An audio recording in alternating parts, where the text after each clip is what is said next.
бүгін біз вентилятор жалғауды үйренетін боламыз. Так, 30 бізде 30-85 30-дық предохранитель арқылы аккумуляторға барып жалғанады. Сосын 86 бізде датчикке барады. Датчик дейтін радиаторда немесе головкада тұратын болады. Екі ножкасы болады. Оның біреуі 86-ға келеді, екіншісі бізде массовый есептелінеді. Яғни минус. Бұл датчик тұр радиаторда. 87 бізде вентиляторға барады. Вентилятор дейтін вентилятор жүретін тапқа. И екінші аяғы бізде тоже минусовый есептелінеді. Минус. Қазір көрсететін болам, қалай жалғану керек екенін бәрін. Жаңа 30-85-ке біз плюс беретін боламыз.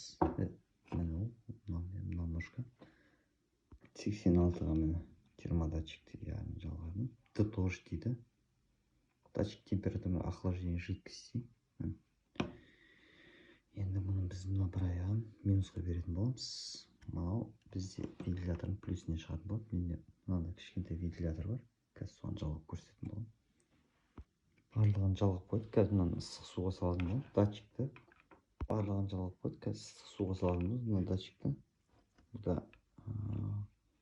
82-87 дейді. Яғни сол температура аралығын мына датчик ашу керек. 30-85 бізде плюсовой предохранитель арқылы 30-дық. Сосын 86 бізде датчикке барады. Мына екінші аяғына біздің датчикті минус береміз. Сосын 87 бізде вентиляторға шығып кетеді. Ол міне қызыл проводпен мына жер жалғанған. Сосын екінші аяғында масса болу керек вентилятордың. Масса. Қазір ыстық суға салатын боламыз. Ыстық суға келдім. Датчикті салатын боламыз. Датчикті салдым ыстық суға. Вентилятор жұмыс жасау керек қазір. Ыстық суға салдық. Вентилятор ашты. Жұмыс жасап тұр.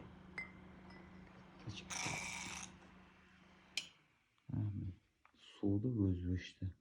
Вентилятор қазір ғана.